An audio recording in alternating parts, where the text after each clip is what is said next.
আসসালামু আলাইকুম viewers, welcome to mother cooking channel. আজকে আমি আপনাদেরকে তৈরি করে দেখাবো ডিমের ভাপা ভুনা। আর এই ডিমের ভাপা ভুনা খেতে কিন্তু বেশ ভালো লাগে। চলুন তাহলে রেসিপিটা দেখে নেওয়া যাক। প্রথমে আমি এখানে একটি বাটি নিয়ে নিয়েছি, এর মধ্যে দিয়ে দিচ্ছি পেঁয়াজ কুচি 1/4 কাপ। আর পেঁয়াজটা চেষ্টা করবেন খুব বেশি কুচি কুচি করে কাটার। দিয়ে দিচ্ছি কাঁচামরিচ কুচি 1 টেবিল চামচ। দিয়ে দিচ্ছি গাজর কুচি 1/4 কাপ।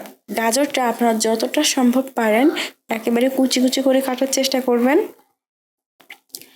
এখন আমি এর মধ্যে দিয়ে দিব লবণ 1 চা চামচ, গোলমরিচের গুঁড়া 1/2 চা চামচ।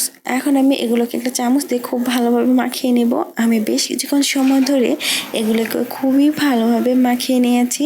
আর এই সময় কিন্তু এগুলো খুব ভালোভাবে মাখা হয়ে গেছে এবং পেঁয়াজ থেকে এবং গাজর থেকে কিছুটা পানি ছাড়তে শুরু করেছে। ঠিক এই সময় আমি দিয়ে দিব ডিম। এখন আমি এই ডিমগুলোকে খুবই ভালোভাবে এই পেঁয়াজ গাজর এগুলোর সাথে মাখিয়ে নিচ্ছি। ভালোভাবে মাখানো হয়ে গেলে আমি এখানে 3টি ছোট ছোট বাটি নিয়ে নিয়েছি। আর এই 3টি ছোট ছোট বাটিতে আমি সরিষার তেল খুব ভালোভাবে ব্রাশ করে নিয়েছি। আপনারা চাইলে সয়াবিন তেলও ব্রাশ করে নিতে পারেন, তবে সরিষার তেল ব্রাশ করে দিলে এর টেস্টটা কিন্তু খুবই ভালো আসে। এখন আমি এই 3টি বাটিতে সমানভাবে ডিম ঢেলে দিচ্ছি। ভালোভাবে সমানভাবে ডিম ঢেলে দেওয়া হয়ে গেলে আমি চুলার উপর একটি পাতিল বসিয়েছি এবং এর মধ্যে দিয়ে দিয়েছি পানি প্রায় 1/2 লিটারের মতো। তারপর আমি এই 3টে বাটিকে ওই পাতিলের মধ্যে বসিয়ে দিচ্ছি এবং পাতিলের ঢাকনা লাগিয়ে দিচ্ছি এবং চুলার আঁচটা মিডিয়াম করে এগুলোকে খুব ভালোভাবে ভাপিয়ে নিচ্ছি। ডিমগুলো খুব ভালোভাবে ভাপানো হয়ে গেলে আমি এগুলোকে পাতিল থেকে বের করে নেব। আর এই সময় একটা চাকু দিয়ে আপনার ডিমগুলোর ভিতর এভাবে ঢুকিয়ে চেক করে দেখতে পারেন। যদি চাকুর গায়ে কোনো কিছু লেগে না থাকে তাহলে অবশ্যই ডিমগুলো খুব ভালোভাবে ভাপানো হয়ে গেছে। আমিও ওভাবে চেক করে দেখলাম, এ সময় কিন্তু আমার ডিমগুলো খুব ভালোভাবে ভাপানো হয়ে গেছে। এখন আমি এগুলোকে বের করে নিব। এখন আমি চুলার উপর একটি কড়াই বসিয়ে দিচ্ছি। তারপর চুলাটি অন করে চুলার আঁচ মিডিয়ামে রাখবো। দিয়ে দিচ্ছি সরিষার তেল 1/4 কাপ। এখন আমি এই ভাপানো ডিমগুলো হালকা করে ভেজে নেব। আমি এই 3টি ভাপানো ডিম দিয়ে দিচ্ছি আর এই ডিমগুলোকে হালকা করে ভেজে নিচ্ছি। আমি এই ডিমগুলোকে হালকা করে ভেজে নিয়েছি। এখন আমি এই ডিমগুলোকে উঠিয়ে নিচ্ছি। তারপর আমি এর মধ্যে দিয়ে দেব পেঁয়াজ কুচি 1/2 কাপ। এখন আমি এই পেঁয়াজগুলোকে ফ্রাই করে নেব। আর ফ্রাই করার এই পর্যায়ে পেঁয়াজগুলো প্রায় আধা ভাজা হয়ে গেছে। এখন আমি দিয়ে দিব টমেটো। আমি এখানে টমেটো কুচি করে কেটে দিয়েছি প্রায় 1/2 কাপ।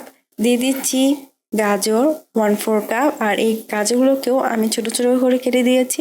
এখন আমি এগুলোকে ঠিক ততক্ষণ পর্যন্ত ফ্রাই করব যতক্ষণ না পর্যন্ত টমেটোগুলো গলে না যায়। রান্নার এক পর্যায়ে যখন টমেটোগুলো এইরকম গলে যাবে তখন আমি এর মধ্যে দিয়ে দিব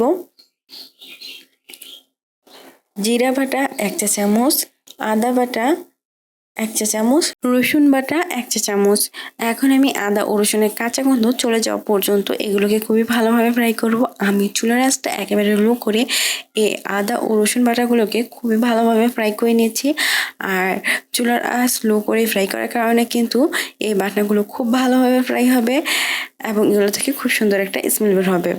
আমি এগুলোকে খুব ভালোভাবে ফ্রাই করে নিয়েছি আর এই সময় কিন্তু আদা ও রসুনের কাঁচা গন্ধ চলে গিয়েছে।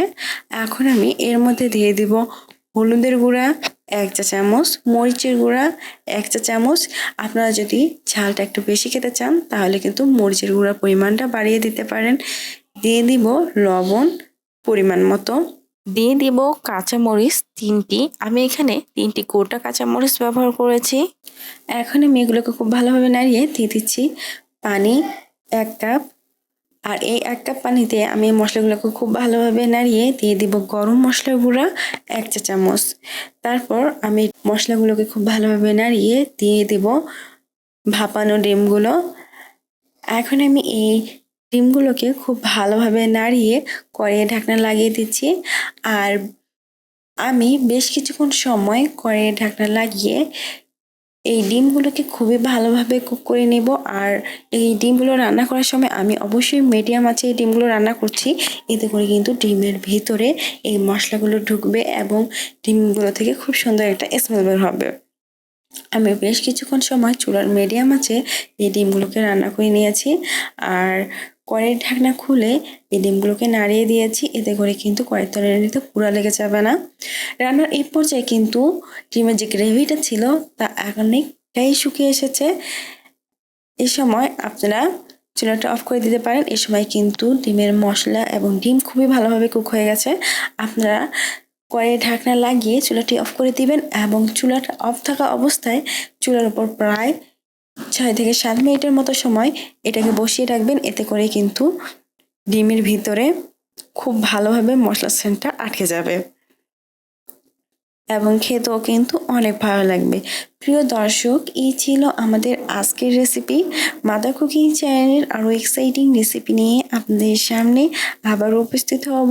ভিউয়ার্স, আপনাদের সকলকে অনেক অনেক ধন্যবাদ জানাচ্ছি পুরোটা সময় আমাদের সাথে থাকার জন্য। আমি উইশ করব আপনারা সবাই ভালো থাকবেন, সুস্থ থাকবেন এবং মাদার কুকিং চ্যানেলের সাথে থাকবেন। এই চ্যানেলে নতুন হয়ে থাকলে চ্যানেলটি সাবস্ক্রাইব করুন এবং ভালো লাগলে লাইক কমেন্ট ও শেয়ার করুন।